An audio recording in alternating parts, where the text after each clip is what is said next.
नमस्कार. चंदन गाभा या यूट्यूब चॅनलवरच्या संस्कृती डिकोड या मालिकेमध्ये आपलं सर्वांचं मनःपूर्वक स्वागत.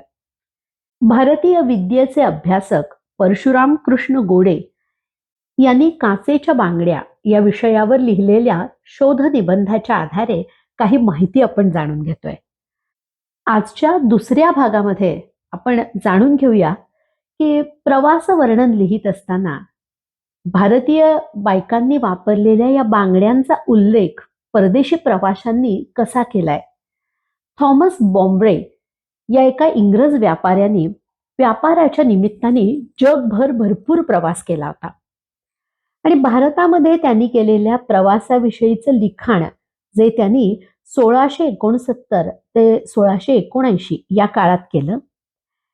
या त्याच्या अनुभवांच्या विषयीच्या लिखाणामध्ये त्यांनी भारतीय लोकांच्या अचंबित करणाऱ्या श्रीमंतीचं वर्णन केलंय आणि या वर्णनामध्ये इथले लोक कसे दिसतात, काय घालतात हे सगळं सांगत असताना तो लिहितो, इथल्या लोकांच्या अंगावर त्यांनी खूप दागिने पाहिले आणि त्यामध्ये सुद्धा हातावर त्यांनी काय काय पाहिलं तर चांदीची कडी, पितळी आणि तांब्याच्या बांगड्या आणि याचबरोबर तो आवर्जून उल्लेख करतो की मनगटापासून ते कोपरापर्यंत हिरव्या रंगाच्या काचेच्या बांगड्या भरलेल्या त्यांनी पाहिल्या.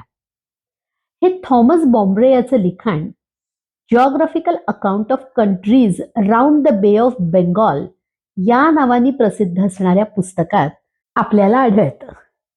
बांगड्या भरणाऱ्या लोकांसाठी जसा कासार हा शब्द वापरला जातो तसंच आणखीही काही शब्द वापरले जातात आणि ते शब्द आहेत बंगरबरस आणि मण्यार या दोन शब्दांसाठी, कारण यातली काही आपल्याला आडनावं म्हणून सुद्धा वेगवेगळ्या ठिकाणी आलेली आढळतात.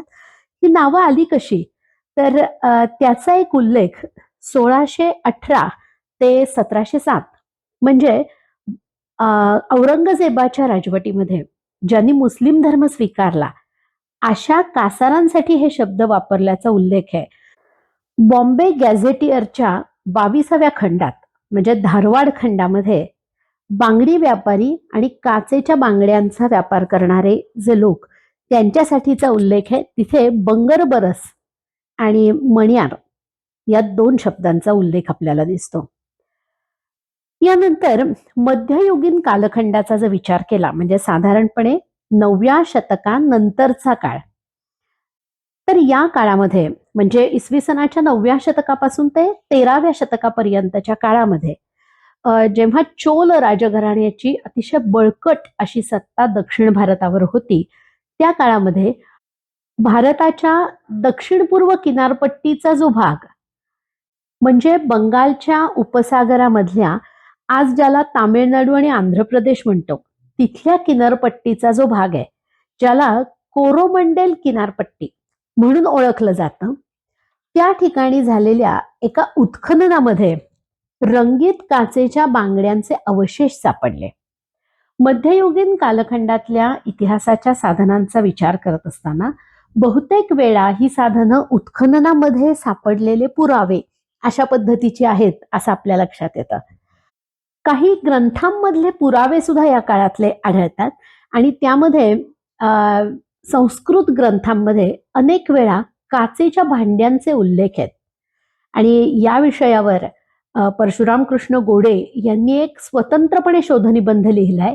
पण फक्त काचेच्या बांगड्यांचा विचार करत असताना काचेच्या कुठल्या कुठल्या भांड्यांचा संदर्भ त्यांना संस्कृत साहित्यामध्ये सापडला तर ते फार रंजक आहे. त्यामुळे ती भांडी कुठली तर काच कुपी, काच भाजन, भाजन म्हणजे भांड, काच शराव, शराव म्हणजे बशी, काच घट, काच घटी म्हणजे छोटासा घडा, काच कुपिका, काच किलक, काच पात्र, काच कलश, काच कुंभ अशा अनेक शब्दांचा वापर काचेच्या भांड्यांसाठी संस्कृत साहित्यात आलेला दिसतो. म्हणजे साधारणपणे 12व्या शतकाच्या दरम्यान काचेचा वापर आपल्या देशामध्ये त्या काळात केला जात होता हे प्रस्थापित करण्यासाठी हे संदर्भ खरंच खूप महत्वाचे आहेत.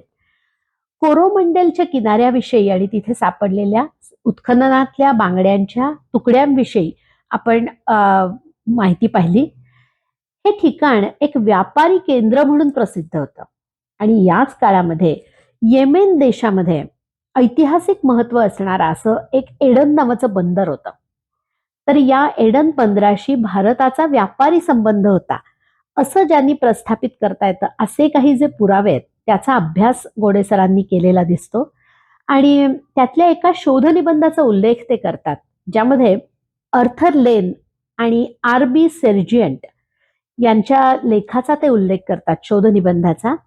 आणि एडनच्या किनारपट्टी लगत एका ढिगाऱ्यामध्ये उत्खनन करत असताना पांढरे, लाल, पिवळे, निळे असे वेगवेगळ्या रंगांचे बांगड्यांचे तुकडे सापडले असा तो उल्लेख आहे. मध्ययुगीन कालखंडामध्ये जगभरात सर्वत्र काचेच्या बांगड्यांचा वापर केला जात होता.